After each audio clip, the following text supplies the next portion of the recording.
ഇന്ന് തന്നെ ഡൗൺലോഡ് ചെയ്യൂ. കാണൂ നിങ്ങളുടെ ഫേവറേറ്റ് ഷോസ്. സത്യഭാമ വേണ്ടെന്ന് പറഞ്ഞാ വേണ്ട, അതിലൊരു മാറ്റമില്ല. ഞാനേ ചെയ്യാൻ പറ്റുന്ന കാര്യം മാത്രമേ പറയൂ. ആ പറയുന്ന കാര്യം അതേപടി അങ്ങ് ചെയ്യുകയും ചെയ്യും. പിന്നെ ഒരു കാര്യം വേണ്ടെന്ന് നിങ്ങൾ പറഞ്ഞു പോയാ ആ വഴിക്ക് പിന്നെ തിരിഞ്ഞു നോക്കുകയില്ല. കുഴപ്പമൊന്നുമില്ലല്ലോ അല്ലേ? ഇല്ല കുഴപ്പമൊന്നുമില്ല. അടിക്കണ്ടേ? ഉണ്ടോ? അവിടെ കുപ്പി ഒട്ടിച്ചു കഴിഞ്ഞു. വാ വാ. അതെ, കഴിക്കോ? വേണ്ട വേണ്ട, ഞാനിപ്പോ ഡ്യൂട്ടിയില്ല. ഞങ്ങളും ഡ്യൂട്ടിയിലെ മാഷേ.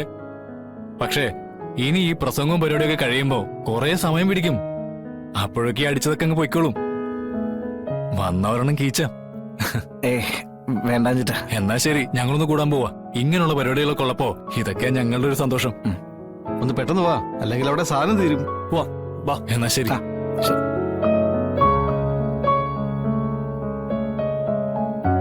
ഇന്നത്തെ കാലത്ത് ജനങ്ങൾക്ക് താങ്ങാൻ പറ്റാത്ത ഒരേ ഒരു കാര്യം വിലക്കയറ്റം തന്നെയാണ്. വെളിച്ചെണ്ണയുടെ വില വർധനവ് സാധാരണക്കാരന്റെ കുടുംബ ബഡ്ജറ്റ് തകർത്ത് തരിപ്പണമാക്കിയ അവസ്ഥയാണ്. ഈ ഒരു അവസ്ഥയിൽ ഇതുപോലെ സംഘടിപ്പിക്കുന്ന വ്യാപാര മേളകൾ ജനങ്ങൾക്ക് ആശ്വാസവും സഹായവുമാണ്. ഇവർക്കൊക്കെ ഇങ്ങനെ പ്രസംഗിക്കാനേ അറിയാവൂ. ജനങ്ങളുടെ ഇടയിൽ ഇറങ്ങി പ്രവർത്തിക്കാൻ അറിഞ്ഞൂടേ? അല്ലാതെ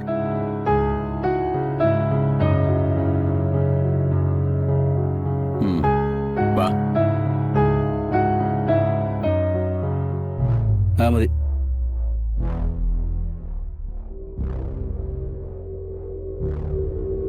അല്ല, നീ കഴിക്കുന്നില്ലേ? നിങ്ങൾക്ക് വേണേ കഴിക്കേ, എന്റെ കാര്യം തിരക്കണ്ട. അങ്ങനെയല്ലല്ലോ നമ്മൾ ഇത്ര നാള് കഴിഞ്ഞത്. ഇതുവരെ കഴിഞ്ഞതുപോലെ അല്ലല്ലോ ഓരോരുത്തരും എന്നോട് പെരുമാറുന്നത്. നീ ഇപ്പോഴത് വിട്ടില്ലേ ഭാമേ? എന്നെ മാനസികമായി വിഷമിപ്പിച്ച കാര്യങ്ങളൊന്നും ഈ സത്യഭാമ അത്ര പെട്ടെന്നൊന്നും മറക്കില്ല. ഉള്ളിൽ അതിങ്ങനെ കനലെരിയുന്നത് പോലെ എരിഞ്ഞുകൊണ്ടിരിക്കും. സ്വന്തം മോനോടാ നീ വാശി കാണിക്കുന്ന ഓർക്കണം. എന്റെ ജയം അത് മാത്രമേ ഞാനിപ്പോ നോക്കുന്നുള്ളൂ. പക്ഷെ എവിടാ ഭാമേ നീ ജയിച്ചത്? എപ്പോഴും തോറ്റിട്ടല്ലേ ഉള്ളൂ. ഇപ്പൊ താമസിക്കുന്ന ഈ വാടക വീട് തന്നെ അതിനുള്ള ഏറ്റവും വലിയ ഉദാഹരണമല്ലേ? ദേ, നിന്റെ ഈ പോക്കുണ്ടല്ലോ, അത് ഇനിയും വലിയ ദുരിതത്തിൽ ചെന്ന് അവസാനിക്കത്തുള്ളൂ. ഇത് ഞാൻ പറഞ്ഞില്ലെന്ന് വേണ്ട. എങ്ങനെയായാലും ഭാമ തന്നെയായിരിക്കും. മറ്റൊരു മുഖം ഈ ഭാമയ്ക്ക് ഉണ്ടാവില്ല. പറയുന്ന വാക്കിനും. എന്നിട്ടാണോ നീ ആ പിള്ളേരോട് ദേഷ്യപ്പെട്ടത്? അയാളടുത്ത് അങ്ങനൊന്നും പറയാൻ പാടില്ലായിരുന്നു. രാഘവേട്ട, ഞാൻ പോകരുതെന്ന് പറഞ്ഞ സ്ഥലത്ത് രാഘവേട്ടനെ വിളിച്ചോണ്ട് പോയത് അയാളാ. അതുകൊണ്ട് തന്നെയാ പിള്ളയോട് ഞാൻ ദേഷ്യപ്പെട്ടത്. ദേ, എനിക്ക് ഇഷ്ടമല്ലാത്ത സ്ഥലത്ത് പോകരുതെന്ന് പറഞ്ഞോ പോകരുത്. ഞാനെന്താ 1ാം ക്ലാസ് പഠിക്കുന്ന കൊച്ചുകുട്ടികളാണോ ഒരാളെ ഒന്ന് പ്രലോഭിപ്പിച്ച് കൊണ്ടുപോകാനായിട്ട്? എന്റെ മോന്റെ പിറന്നാളിന് പോകണമെന്നുള്ളത് എന്റെ ആവശ്യമായിരുന്നു. അതുകൊണ്ട് ഞാൻ പോയി. നിനക്ക് ഞാനേ അവിടെ ചോറും പായസമൊക്കെ കൊണ്ടുവച്ചിട്ടുണ്ട്. ഇവിടെ അമ്മയ്ക്ക് കൊണ്ടുവരാൻ പറഞ്ഞപ്പോഴേ വലിയ സന്തോഷത്തോടെയാ അവനവന്റെ ഭാര്യയും കൂടെ വാഴയിലൊക്കെ വാട്ടി അത് ചോറും കറിയെല്ലാം കൂടെ പൊതിഞ്ഞും കൊണ്ട് തന്നു വിട്ടത്. ഈ പൊതിയിലേ നിനക്ക് കഴിക്കുന്ന ചോറ് മാത്രമല്ല, അവരുടെ രണ്ടുപേരുടെ സ്നേഹം വേണ്ടോളം ഉണ്ട്.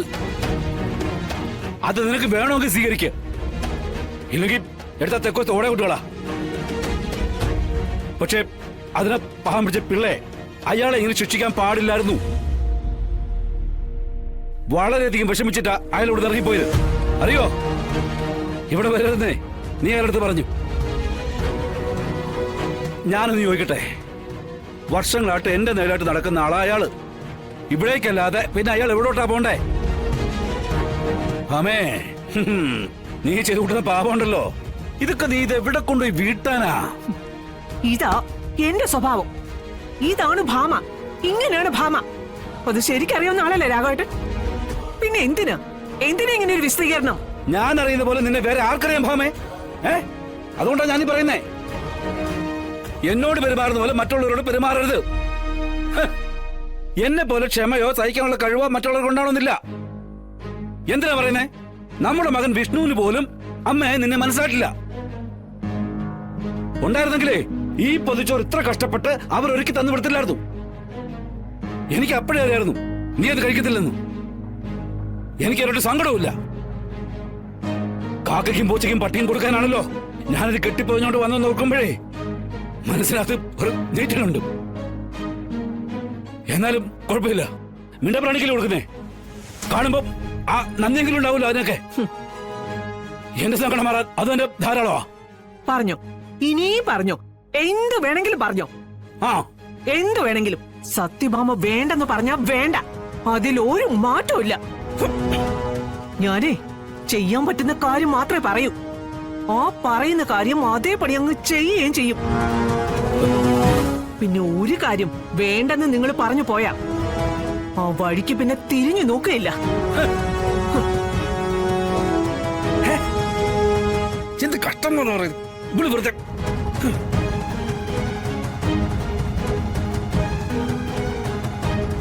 ഈ കെട്ടിപ്പൊതിഞ്ഞോണ്ട് വച്ചേക്കുന്നത് അവൾ കഴിച്ചില്ലെന്നറിഞ്ഞ ആ കൊച്ചുങ്ങളടുത്ത് ഞാൻ എന്തോ പറയും എന്റെ ഭഗവാനെ. ഇത് ഒരു കറിക്ക് എടുക്കുന്നില്ലോ, നാശം പിടിക്കാനായിട്ടും.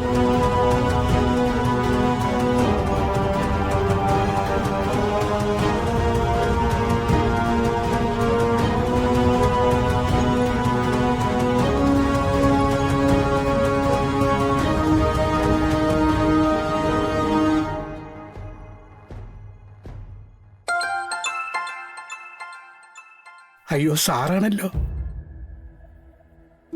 ഹലോ. എടോ പിള്ളേ, താനിപ്പോ ഇതോടാടോ?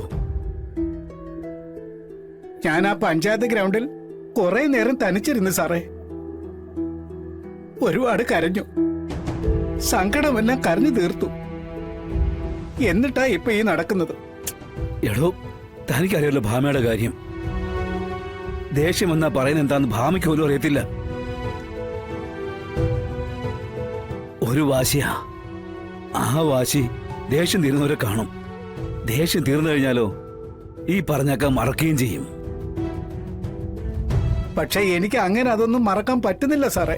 എടോ, കാരണം ഞാൻ സത്യാമ്മയും സാറിനെയൊക്കെ കാണുന്നത് ഞാൻ ആരാധിക്കുന്ന ദൈവത്തെ പോലെയാ. എന്ന് വെച്ച് നിങ്ങൾക്ക് എന്നെ വഴക്കുറാനുള്ള സ്വാതന്ത്ര്യമുണ്ട്. പക്ഷേ ഇങ്ങനെയൊക്കെ പറയാനും മാത്രം ഞാൻ എന്ത് തെറ്റാ സാറേ ചെയ്തത്? വീടുണ്ടായിരുന്നപ്പോഴും നഷ്ടപ്പെട്ടപ്പോഴും വാടക വീട്ടിൽ താമസിക്കുമ്പോഴും ഒക്കെ ഒരു ആശ്രിതനായി എന്ന് എപ്പോഴും കൂടെ നിന്നിട്ടേ ഉള്ളൂ. പക്ഷേ എന്നിട്ടും അതൊന്നും ഓർക്കാതെ സത്യാമ്മ എന്റെ കരണത്ത് 2 അടിയടിച്ചാലും കുഴപ്പമില്ലായിരുന്നു. ആ ഒരു ചെറിയ പാട് തേഞ്ഞു മാഞ്ഞു പോയേനെ. പക്ഷേ ഈ അടി എന്റെ മനസ്സിലാണ് സാറേ കൊണ്ടത്. ഇത് എത്ര വർഷം കഴിഞ്ഞാലും പോവില്ല. എടോ പിള്ള, കാരണം ഞാൻ അതോർത്ത് അത്രയധികം വേദനിക്കുന്നു. എടോ പിള്ളേ, താനിപ്പോ ഇവിടെ നിൽക്കുന്നേ, ഞാൻ അങ്ങോട്ട് വരാം. എടോ, തന്റെ സങ്കടം മനസ്സിലാക്കിയിട്ടാടോ ഞാൻ ചോദിക്കുന്നേ. വേണ്ട സാറേ, ഞാൻ വീട്ടിലേക്ക് വെക്കോളാം. അവിടുന്ന് ആർക്കും എന്നെ ഇറക്കി വിടാൻ പറ്റില്ലല്ലോ.